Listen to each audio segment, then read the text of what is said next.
आज के सत्संग की शुरुआत कुछ छोटे छोटे प्रश्न हैं। फिर हम लोग आज अनापान सती योग ध्यान करेंगे। ओशो की अमृतवाणी में ही बहुत ही सुंदर ध्यान की विधि है।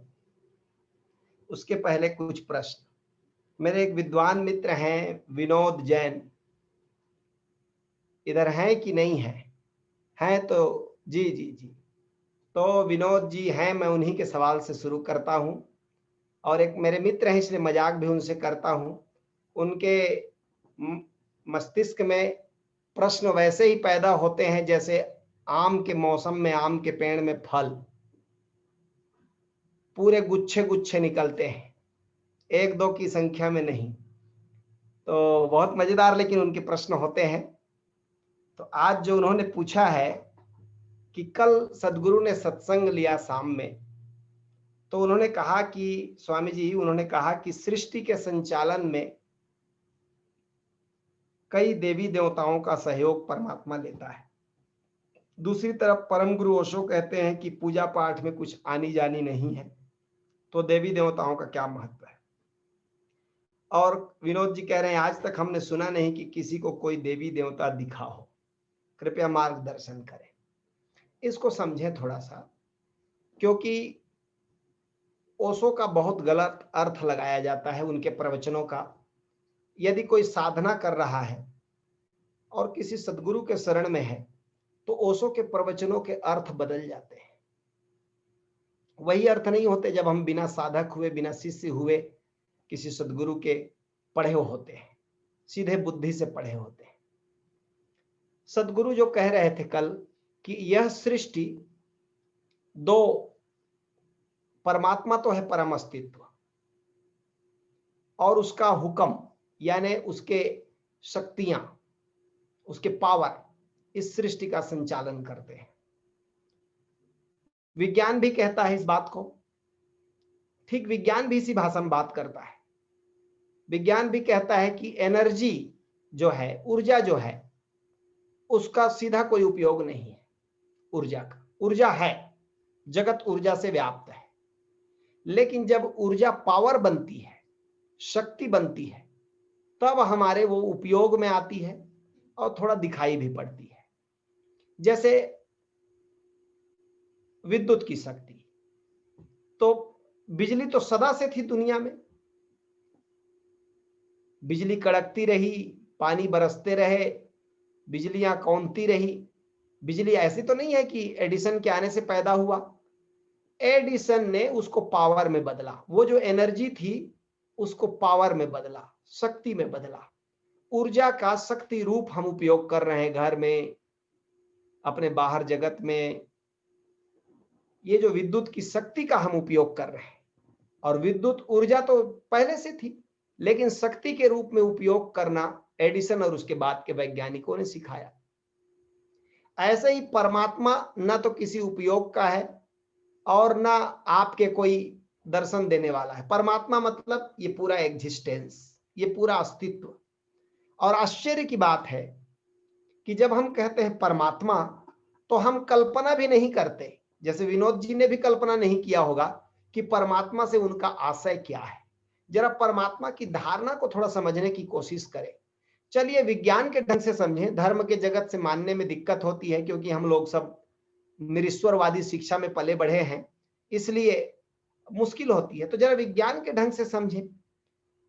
कल ही मैं कोरा में पढ़ रहा था, तो एक व्यक्ति ने जवाब लिखा है, कोई खगोल विज्ञान का ज्ञाता है, उसने लिखा है कि यदि आप धरती को अपने सौर परिवार की तुलना में आंकें तो चौथा पांचवा नंबर का आकार है हमारा। हमसे बड़े बड़े और भी हमारे ही सौर परिवार में, एक सूरज के परिवार में, हमारे सूरज के परिवार में जितने उपग्रह हैं उनमें चौथा पांचवा नंबर हमारा है। हम बड़े छोटे हैं, कोई ज्यादा बड़ा नहीं है।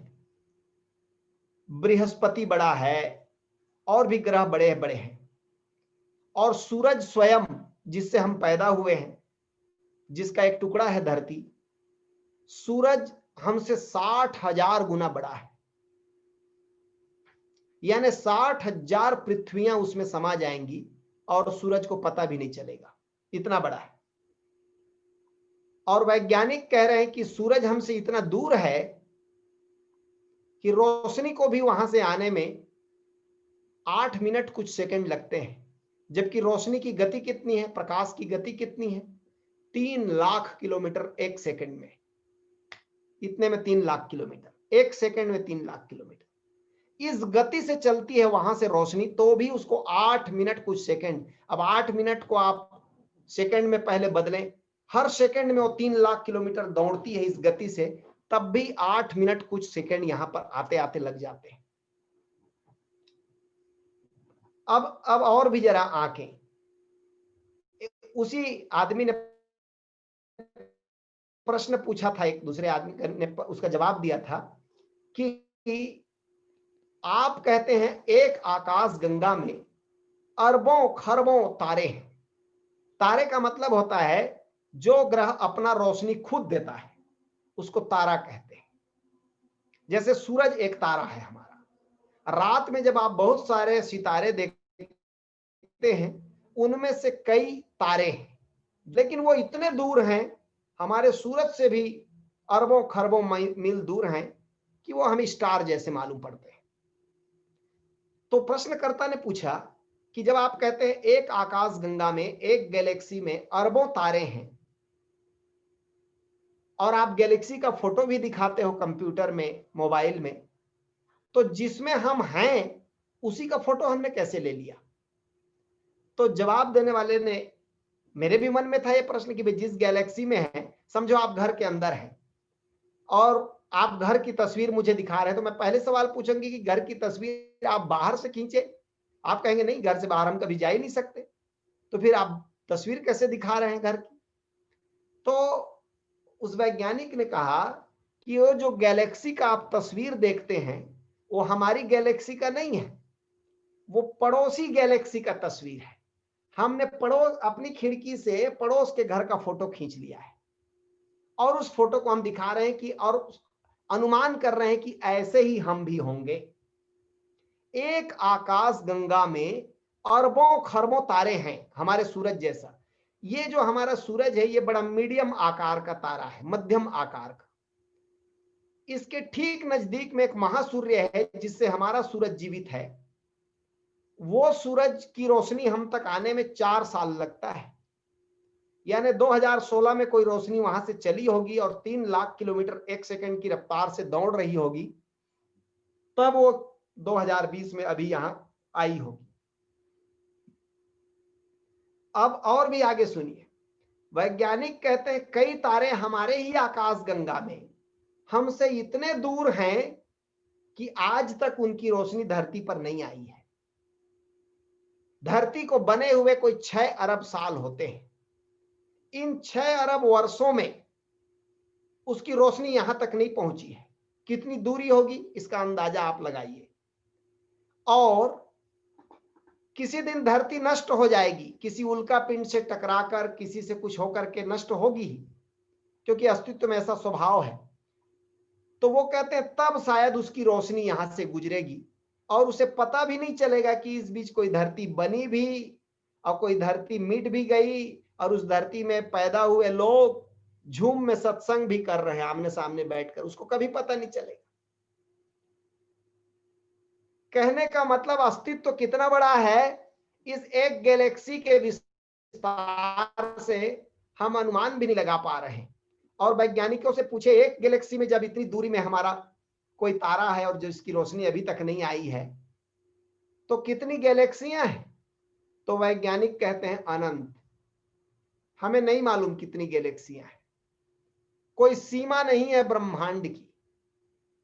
इस पूरे असीम अनंत, जिसको हमारा माइंड सोच नहीं सकता, इस ब्रह्मांड को, इस पूरे एग्जिस्ट को परमात्मा कहा है संतों ने। अब आपके प्रश्न को जरा सोचिए, जब आप कहते हैं परमात्मा, तो आपको लगता है कि बाजू के मकान में कोई रहता है, उसी का नाम है। कह रहे हैं सृष्टि के संचालन में परमात्मा सहयोग लेता है कई देवी देवताओं का। मतलब क्या हुआ? मतलब ये हुआ कि ये पूरा एग्जिस्टेंस तो एनर्जी है, लेकिन इसके पावर के रूप में, शक्तियों के रूप में देवी देवता, आप भी उसमें से एक हैं। एक देवता तो विनोद जैन भी हैं, वो भी इस सृष्टि के संचालन में सहयोग कर रहे हैं। देवी देवता मतलब कोई सुपर क्लास अलग से वीआईपी नहीं है, हम ही लोग देवी देवता है। इधर शरीर में है तो मनुष्य हैं, जैसे ही शरीर से हटेंगे तो इतना सत्संग कर रहे हैं, इतना ध्यान कर रहे हैं, तो आप देवता नहीं होंगे तो क्या होंगे। और इस सृष्टि को सुंदर बनाने में जब आप देवी देवता के रूप में आपके पास पावर होगा, तो क्या आप सहयोग नहीं करेंगे? जरूर करेंगे। लेकिन जब ओशो कह रहे थे कि पूजा पाठ में कुछ आनी जानी नहीं है, तो उसका अर्थ कुछ और था। उसका मतलब उस आदमी को समझा रहे थे कि वही मत अटको। चलो, कोई आदमी प्राइमरी स्कूल में पढ़ने आता है तो हम उसे थोड़ी कहते हैं कि अब बस इसी में पढ़ना है तुम्हें। हम कहते ठीक, प्राइमरी पास करो, मिडिल में आओ, मिडिल पास करो, हाई स्कूल में आओ, हाई स्कूल पास करो, हायर सेकेंडरी में आओ, हायर सेकेंडरी पास करो, कॉलेज में आओ, कॉलेज यूनिवर्सिटी में पास आओ तो अब स्वतंत्र रिसर्च करो, अब तुम खुद खोजो, अब तुम खुद ही विश्वविद्यालय हो अकेले। ऐसे विकास का एक क्रम है। ऐसे ही धर्म के जगत में भी जब सदगुरु किसी को कहते हैं तो उस व्यक्ति को कह रहे हैं, उस व्यक्ति को समझा रहे हैं कि यहां मत अटको, कहीं भी अटकना नहीं है, आगे बढ़ना है। इसका मतलब है नहीं कि प्राइमरी स्कूल बुरा है, लेकिन प्राइमरी स्कूल में ही कोई पढ़ता रहे जिंदगी भर तो हम उसको कहेंगे कि ये तो गलत हो गया।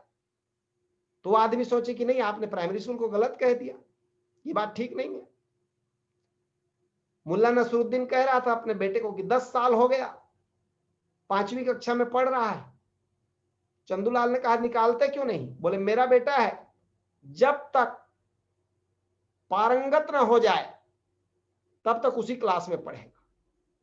अब वो कब पारंगत होगा? बोधा है लड़का, तो उसी क्लास में पढ़ाए जा रहे हैं। नहीं, सबसे पहले पूजा पाठ। कुछ लोगों का जो मस्तिष्क है, जो चेतना है, वो इतनी विकसित नहीं है कि वो पूजा पाठ से ही समझेंगे। अभी हम छोटे बच्चे को ले जाते हैं तो हमारे सनातन धर्मों में, भारत के धर्मों में एक रिवाज है, छोटे बच्चों को भी माँ मंदिर ले जाएगी, देवालय ले जाएगी और कहेगी ये भगवान है, झुको। उसको भगवान इत्यादि से मतलब नहीं है, उसको मतलब है कि बच्चा झुकने की कला सीखे।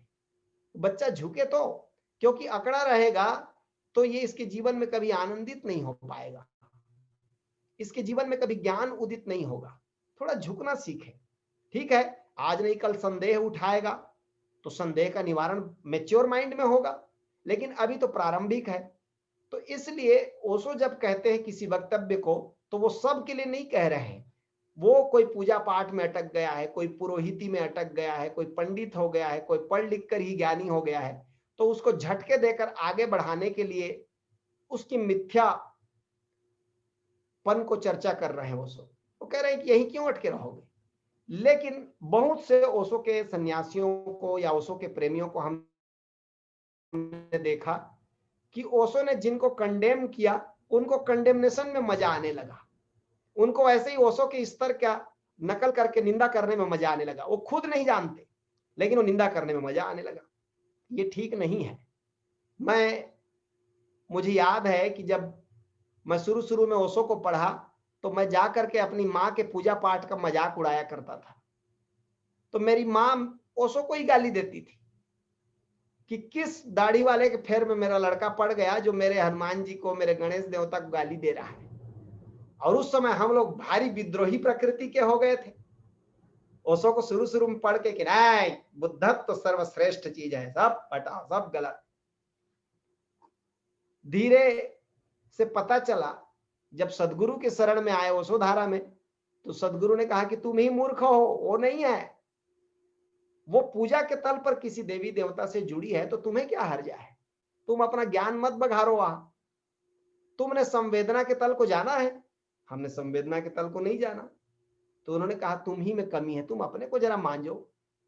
और तब समझ में आया कि कोई व्यक्ति, अब एक छोटा बच्चा है, आप सोचिए, वो खिलौने से खेल रहा है, आप बड़े हो गए हैं, आप कहते हैं छोड़ो खिलौना, बेकार समय बर्बाद कर रहे हो, हटाओ खिलौना। लेकिन बच्चे के लिए अभी वो खिलौना नहीं है, याद रखना। बच्चे के लिए अभी उस खिलौने में मजा है, आनंद है, और उसको उसको खिलौने ही सत्य प्रतीत होते हैं। और याद रखना, आप भी बचपन में खेले थे उन्हीं खिलौनों से, लेकिन जैसे जैसे आप मैच्योर होंगे खिलौने छूट जाएंगे। तो ओशो उस मैच्योरिटी की तरफ आपको आगे बढ़ाने के लिए इन सब को कंडेम करते हैं। लेकिन यदि आप पूरी तरह ओशो को पढ़ें तो जगह जगह पाएंगे कि कई जगह ओशो इनके समर्थन में बोल रहे हैं। मैं गीता दर्शन को पढ़ा, ओशो का पूरा गीता दर्शन, उसमें अनेक जगहों पर देवी देवताओं के अस्तित्व को ओशो स्वीकार करते हैं। वो तो स्पष्ट उन्हीं के प्रवचन से हमने जाना कि जो सद आत्माएं हैं इस जीवन में, परोपकार में लगी हैं, ऊंचे काम में लगी हैं, लोकोपकार में लगी हैं, वो ही देवता हैं। और जो दूसरों को सताने में लगी हैं, हत्या में, मार काट में, दूसरों को पीड़ा देने में जिनका रस है, वो ही प्रेत आत्माएं हैं। ये तो परिभाषा हमने ओशो से जानी कि दिव्यात्मा कौन है, देवता कौन है, और प्रेत कौन है, भूत कौन है। तो ऐसा मत कहिए कि देवी देवता को किसी ने नहीं देखा तो वो नहीं होते। दृष्टि की क्षमता बड़ी कमजोर है विनोद भाई। ये जो आंख है एक निश्चित फ्रीक्वेंसी से आगे पीछे नहीं देख सकती। एक्सरे नहीं दिखाई पड़ता, लेकिन एक्सरे का प्रभाव तो दिखाई पड़ता है। सांस दिखाई नहीं पड़ता, लेकिन सांस का प्रभाव तो आप जीवित हैं, दिखाई पड़ता है। बहुत कुछ चीजों को आंखें नहीं पकड़ सकती।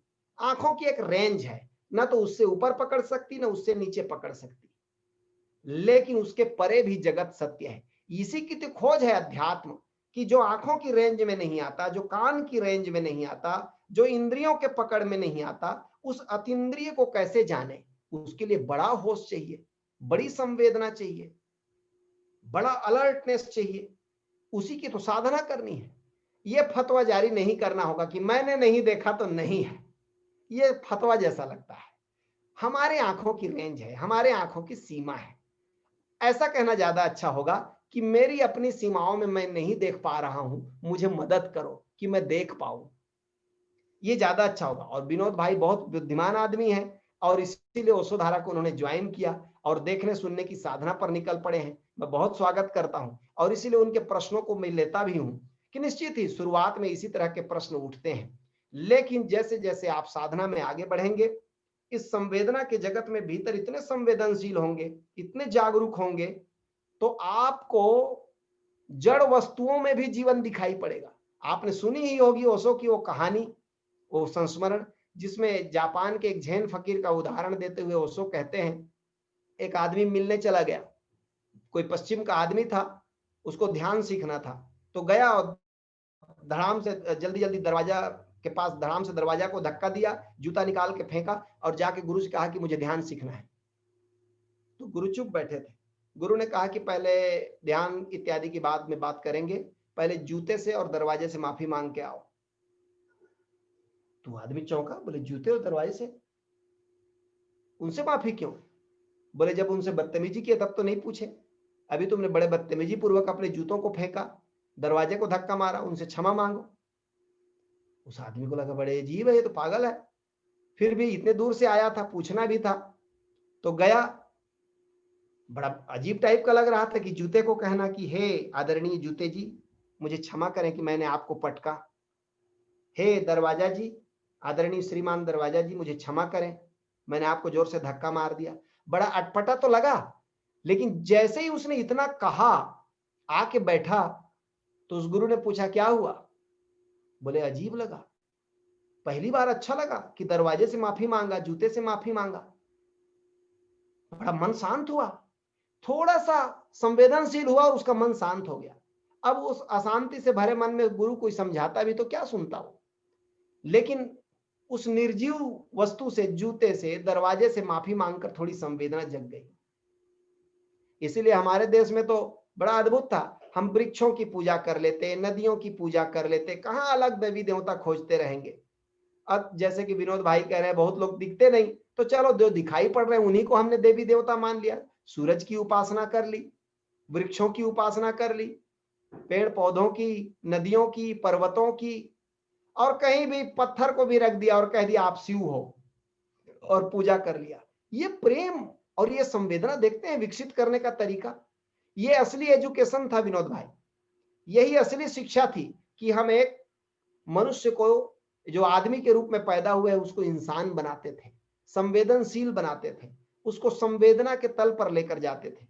और संवेदनाहीन जो आदमी होता है उसमें और पशु में कोई अंतर नहीं होता। इसलिए धर्म क्या है, अध्यात्म क्या है, धीरे धीरे संवेदना के तल पर वो जो अदृश्य है उसको भी अनुभव कर लेने की क्षमता विकसित करने का नाम अध्यात्म है। सबको इसीलिए तो उसको कहते हैं जो है वो है।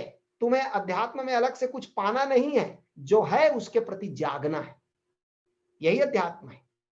और उस है में सब कुछ शामिल है, देवी देवता भी, प्रकृति भी, परमात्मा भी और आप स्वयं भी, सब कुछ।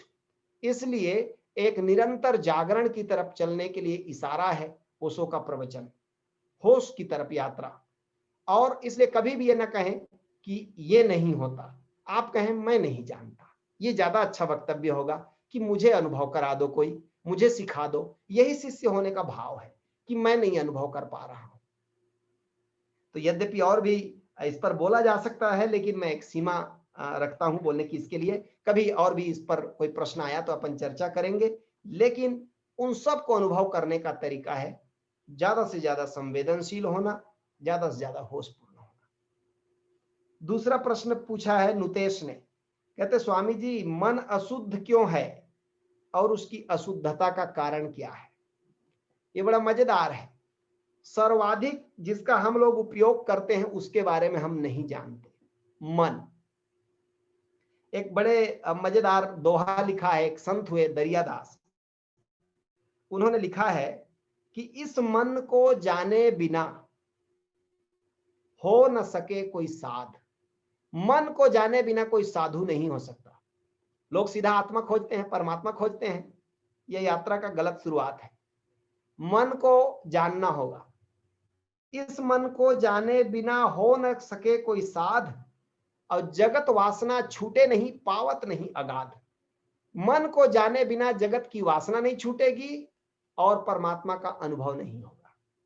इसलिए मन को समझना होगा। मन क्या है? एक सरल परिभाषा आपको बताता हूं। शरीर का अदृश्य छोर मन है और मन का दृश्य छोर शरीर है। ये दो नहीं है। शरीर का ही अदृश्य वाला पार्ट जो दिखाई नहीं पड़ता वो मन है, और मन का ही जो दिखाई पड़ने वाला पार्ट है वो शरीर है। मन बनता कैसे है? मन को बनाने के लिए दो चीज चाहिए। एक तो हमारा ब्रेन, मस्तिष्क जिसको आप कहते हैं, मस्तिष्क और कंडीशनिंग, ये दो चीजों के लेप से, जोड़ से, मिश्रण से माइंड बनता है। फिर से ध्यान से सुनिएगा, ये बड़ा काम आने वाला चीज है। ब्रेन भी जरूरी है मन के लिए। ब्रेन नहीं होगा तो कबीर की तरह आप भी गाएंगे, इस मन को कोई खोजो भाई, तन छूटे मन कहां समाई। खोजो मन को। तो एक तो चाहिए ब्रेन, और ब्रेन की एक कंडीशनिंग, ये इसको समझिए हार्डवेयर, और कंडीशनिंग को, संस्कार को समझिए सॉफ्टवेयर। ये दोनों मिलकर कंप्लीट डिवाइस बनते हैं माइंड, ब्रेन और कंडीशनिंग। इसीलिए तो बच्चा जब पैदा होता है तो उसके पास ब्रेन होता है, मस्तिष्क है, लेकिन माइंड नहीं है अभी। फिर जैसे जैसे वो बड़ा होगा उसको माता पिता भाषा सिखाएंगे, शिक्षक सिखाएंगे, अखबार टेलीविजन सिखाएंगे, समाज सिखाएगा। ये सब धीरे धीरे धीरे उसको एक सॉफ्टवेयर डालेंगे, कंडीशनिंग करेंगे। इसलिए लगभग 10 साल 12 साल के बच्चे के भीतर मन पैदा होना शुरू होता है। अब और थोड़ा जल्दी हो जाता है, आज के युग में 7-8 साल में ही हो जाता है। फिर मन निर्मित होता है।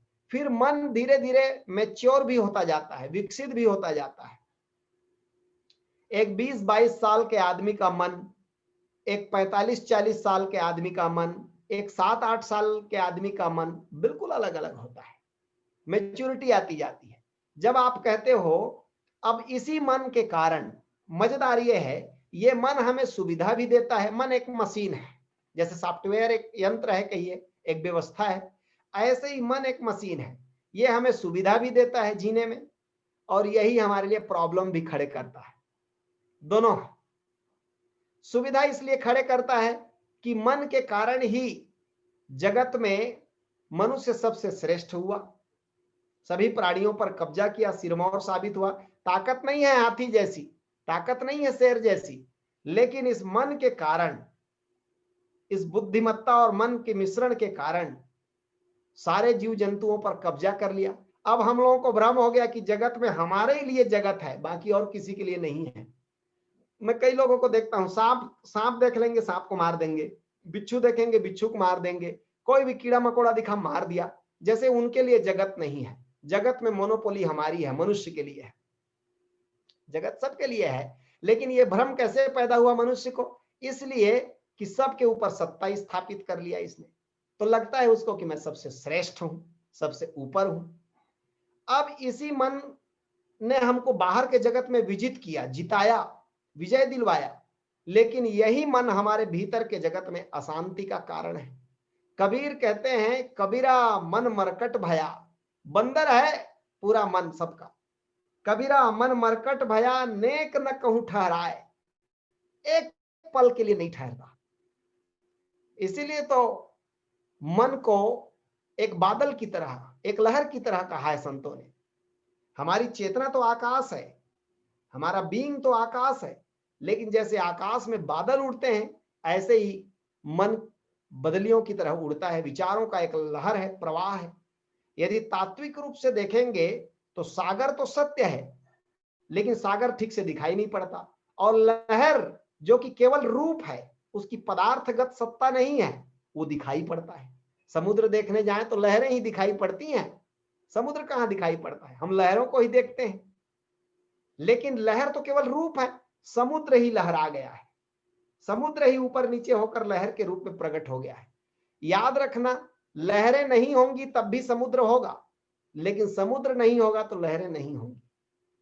ऐसे ही चेतना के आकाश में ये जो मन की लहर है, ये चेतना के कारण है, चेतना ही लहरा गई है। मन के बिना चेतना हो सकती है, लेकिन चेतना के बिना मन नहीं हो सकता। जब हम चेतना को भूलकर, चेतना को इग्नोर कर, मन को ही सत्य समझकर जीने लगते हैं, ये हमारी जिंदगी में प्रॉब्लम का कारण है। अब आपने पूछा कि मन की अशुद्धि क्या है, मन की अशुद्धि का कारण क्या है? मन की अशुद्धता का मतलब है नकारात्मक विचार, और कई कारण हो सकते हैं, लेकिन मुख्य कारण है एक नकारात्मक वृत्ति। बचपन से हमारी कंडीशनिंग धीरे धीरे नकारवादी हो जाती है।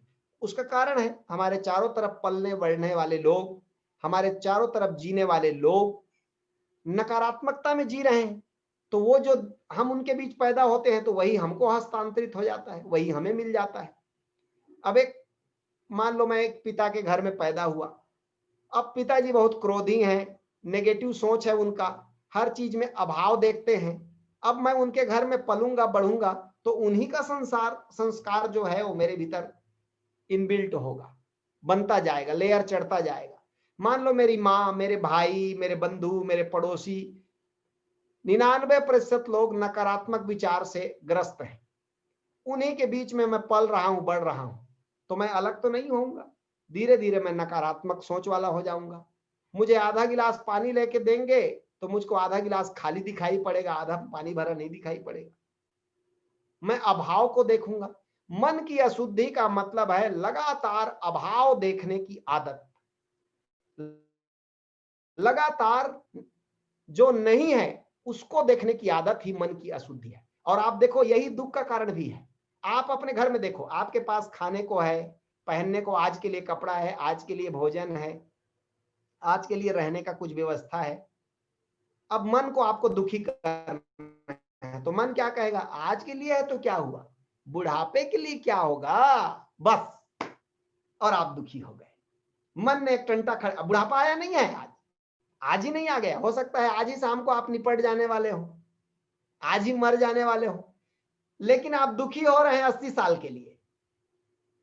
जब मेरी शादी का प्रश्न उठता था और मैं कहता था अभी शादी नहीं करेंगे, तो मुझको एक तर्क सब लोग देते थे, जवानी तो ठीक है, बुढ़ापे में क्या होगा। वो एक ओशो का चुटकुला सुनते थे हम लोग। एक तंबाकू बेचने वाला आया तो उसने कहा मेरा तंबाकू ले लो, दिव्य गुणों से भरपूर तंबाकू। तो ग्राहक ने कहा दिव्य गुणों से भरपूर तंबाकू आज तक हमने देखा नहीं भाई, क्या दिव्य गुण है? तो उसने कहा जो खाता मेरा तंबाकू उसको नहीं घेरता चोर और डाकू, यानी उसको कभी चोर डाकू नहीं सताते। अद्भुत। उसने कहा ये तो पहली बार सुना कि तंबाकू में ये गुण है। फिर उसने कहा कि दूसरा गुण भी सुन लो, जो तंबाकू का डुड़वा डुड़वा यानी खड़ा तंबाकू जो खाएगा, तंबाकू डुड़वा डुड़वा, वो कभी नहीं होगा बूढ़ा, वो कभी बूढ़ा नहीं होगा। अद्भुत, इतना पौष्टिक, इतना प्रोटीन वाला। ग्राहक भी चकित हुआ। और उसने कहा तीसरा सुनो, जो खाएगा हमारा तंबाकू उसको कभी नहीं काटेगा कुत्ता, ये भी है, कुत्ता भी उसको नहीं काटेगा। अद्भुत गुण यार, कुत्ता नहीं काटेगा, चोर डाकू नहीं सताएगा, बूढ़ा भी नहीं होगा। उसने कहा कितना महंगा है? बोले काफी महंगा है, सामान्य रेट से 20 गुना ज्यादा महंगा है, पहले खरीदो तो फिर इसके गुण को डिटेल से बताऊंगा। उसने कहा दे दो भाई। खरीदा उसने। अब बोले जरा डिटेल से बताओ। बोले सुनो जी, तंबाकू रोज खाओगे तो खांसी होगी, तुम्हारा हृदय इन्फेक्टेड होगा। अब रात भर खांसोगे तो जिस घर में कोई आदमी रात भर खांस रहा है वहां चोर डाकू कब घुसेंगे? वो तो समझेंगे कि कोई ना कोई जाग रहा है, तो कभी चोर डाकू नहीं घुसेंगे। और मान लो तुमने तंबाकू खाया तो असमय तुम्हारा शरीर क्षरण हो जाएगा, तो लाठी लेके चलोगे, और जो आदमी लाठी लेके चलेगा उसको कुत्ता थोड़ी काटता है, कुत्ता देखते ही डर जाता है, लाठी लेके आ रहा है साला खुद न मार दे, तो इसलिए कुत्ता भी नहीं काटेगा। बोले तीसरा जरा बताओ कि तंबाकू खाने से आदमी बूढ़ा नहीं होता। बोले जवानी में ही मर जाएगा तो बूढ़ा कब होगा? तंबाकू खाओ जवानी में ही खत्म हो जाओ। लेकिन हमारा मन इसी ढंग का बहुत आगे का सोचता है और बहुत आगे का सोचकर हमें डरा देता है। इसलिए मन प्रॉब्लम का भी कारण है, भीतर की अशांति का भी कारण है, इसी मन के कारण। इसीलिए कबीर साहब ने लिखा है मन के हारे हार हैं और मन के जीते जीत। और कहे कबीर गुरु पाइए मन ही के प्रतीत। कहते हैं मन से तुम हार गए तो तुम ही डैमेज हो जाओगे, डिप्रेशन में चले जाओगे, सुसाइड कर लोगे। और इसी मन को सहारा बनाकर, सीढ़ी बनाकर कोई बुद्धत्व की तरफ भी निकल जाता है, किसी गुरु के सानिध्य में रहकर आगे भी निकल जाता है। ये मन हमारा साथी भी है और मन हमारा दुश्मन भी है। मन की अशुद्धता का कारण है हम जिस जगत में पैदा होते हैं वहां पहले से शुद्धिकरण का कोई उपाय नहीं है। ये एक अनिवार्य बुराई है कि जिनके बीच हम पलेंगे बढ़ेंगे उसमें हम नकारात्मकता से घिरेंगे। नकारात्मकता के कई कारण हैं। एक तो संस्कार है, आप हिंदू फैमिली में हुए तो आपका मन अलग ढंग से संस्कारित होगा, मुस्लिम फैमिली में पैदा हुए तो अलग ढंग से संस्कारित होगा, सिख में ईसाई में अलग अलग ढंग से संस्कारित होगा। तो संस्कार एक अशुद्धता का कारण है। संस्कृति, जिस कल्चर में हम पैदा हुए, हमारे चारों तरफ जो कल्चर हम लोगों ने, हमारे समाज ने अडॉप्ट किया है, उसी कल्चर में पढ़ेंगे पलेंगे बढ़ेंगे तो उसके नेगेटिविटी आएगी। सभ्यता है, मान लो आज की जो सभ्यता है इसमें जो हम जी रहे हैं, अब छोटे छोटे बच्चे मोबाइल पकड़ते हैं और मोबाइल में इस कदर चीजें देखेंगे कि उनका मन उसी से आविष्ट हो जाएगा, तो सभ्यता से प्रभावित होगा मन। परंपराएं हैं, कई ऐसी अंध परंपराएं हैं जिनके बारे में हम वैज्ञानिकता नहीं जानते लेकिन पालन करते रहते हैं, ये भी मन की अशुद्धता का कारण है। धारणा ध्यान का अभाव है, हम ध्यान नहीं करते, मन को जरा हट के नहीं देखते, साक्षी नहीं होते, दृष्टा साक्षी की साधना नहीं करते, तो मन नकारात्मकता से घिरा रहता है और यही मन एक दिन हमें डुबा देता है। अच्छा होगा किसी सदगुरु से जुड़े, किसी ध्यान से जुड़े। अभी मैं बुलाया था कल, हमारे एक डॉक्टर माँ हैं, डॉक्टर विदुषी तेजस्वी जी, देखिए डॉक्टर माँ ने ज्वाइन किया हो तो मैं उनको बुलाया था कि अभी परसों से 21 तारीख से मेरे ख्याल से एक कार्यक्रम शुरू हो रहा है। जम्मू कश्मीर की डॉक्टर हैं, मेडिकल कॉलेज में प्रोफेसर हैं, ईएनटी की प्रोफेसर हैं और ओशोधारा की आचार्य हैं। उनको मैंने निवेदन किया था कि आज हमारे सत्संग में आप आएं और अभी होने वाले प्रोग्राम के लिए उनको मैंने कहा था कि आप कुछ कहें हमारे मित्रों को। तेजस्वी हैं क्या विदुषी माँ? आचार्य दिखाई दी तो नहीं दे रही है। मेरे ख्याल से मेडिकल कॉलेज में हैं तो हो सकता है ऑन ड्यूटी हो तो ज्वाइन ना की हो। उन्होंने आप बाय ज्वाइन नेम, किया था बट अभी नहीं दिखाई दे रही। ओके, तो हो सकता है हमने तो 21 तारीख से अभी ध्यान समाधि जी प्रोग्राम है। आचार्य जी, आशुतोष जी हमारे बीच में है। जी दर्शन जी, जी जी आशुतोष जी, जी सर। दर्शन जी, मुझे भी सौभाग्य मिला, मैं भी जुड़ा हूँ। मैं कर्नल अनुतोष बोल रहा हूँ जी। जी जी अनुतोष जी को जरा हाईलाइट कीजिए तेजस्वी जी। मैं माफी चाहता हूँ क्योंकि एक सेकंड थोड़ा सा नेटवर्क में मैं आता हूँ। जी जी आप दिख गए जी। जी, तो मैं बहुत सुन रहा था, बहुत आनंदित और अनुग्रहित हूँ कि बहुत ही आनंद आ रहा था जिस शिद्दत से आपने, जिस प्रेम से और जिस गहराई से आप समझाते हैं। हम बहुत ही सौभाग्यशाली हैं कि हर शनिवार आपके मुख से हमें एक अमृत वचन सुनने को मिलते हैं। तो मैं बस सबसे एक निवेदन करना चाहूंगा कि आप सब आमंत्रित हैं एक महाअभियान 21 से 29 जो है इस महीने की अक्टूबर को शुरू करने जा रहे हैं, ध्यान समाधि। ये ध्यान समाधि थोड़ा अलग कैसे है? इसमें एक तो ऑनलाइन है ऑफ कोर्स, दूसरा इसमें कई हम इनोवेशंस जो हैं सदगुरु की आज्ञा के मुताबिक हम उसके मुताबिक चलते हैं। और एक ऐसा पैनल जम्मू कश्मीर से आज शायद जुड़ी थी, कुछ नेटवर्क की वजह से अगर नहीं है, माँ विदुषी जो हैं ENT स्पेशलिस्ट हैं, अनुभवी हैं और आपकी आचार्य हैं। ऑफ कोर्स दूसरा दर्शन प्रभाकर जी हैं जो कि इतनी खूबसूरती से आपको पता है कि चीज़ों को समझाते हैं और आगे लेके जाते हैं कि सम्यक दृष्टि क्या है, जागृति क्या है और जीवन में बदलाव आता है। और उसके बाद मुझे मौका मिला है और अमरीश जी को मौका मिला है, एक अद्भुत आचार्यों का पैनल है। असली बात है दर्शन जी, जो मैंने महसूस किया जी कि जब हम बांटते हैं, जब हम उस किसी को राह पे लेके आते हैं, उसकी गूंज अस्तित्व में जाती है सम्यक कर्म के माध्यम से। मुझे याद आता है, मुझे वो व्यक्ति अभी तक याद है जो मुझे इस तरफ राह दिखाया था जिस तरफ मेरी यात्रा शुरू हुई थी। आज भी मैं उसके प्रति अहोभाव से भर जाता हूँ। तो अपना भी आनंद बढ़ता है, एक ऐसा खजाना है और एक सम्यक कर्म उसकी तरफ किसी का जीवन बदल जाए, ये सौभाग्य की घड़ी है। और कोई ऐसा फाइनेंशियली जो जिसकी समस्या है, हम उसकी भी मदद करने के लिए तैयार हैं। तो नंबर्स हैं, ऐड है, ग्रुप में भी डाल दी जाएगी, ग्रुप में भी बार बार डाल रहे हैं। मेरा नंबर है, दर्शन जी का है, माँ विदुषी जी का है, अमरेश जी का है, तेजस्वी जी का है, किसी से संपर्क कर लीजिए। लेकिन निमंत्रण जरूर देते जाइए और उस राह पे जरूर लेके आइए। तो आप सबको मैं निमंत्रण भी देता हूँ, 21 से 29 जो है ध्यान समाधि का आयोजन होने जा रहा है और आप सब निमंत्रित हैं। और मुझे पूरा विश्वास है कि ये जो सम्यक कर्म का मौका मिला है, किसी की जीवन में बदलाहट आ जाए, कोई ध्यान की गहराइयों में चला जाए, इससे बढ़िया कोई कर्म नहीं हो सकता।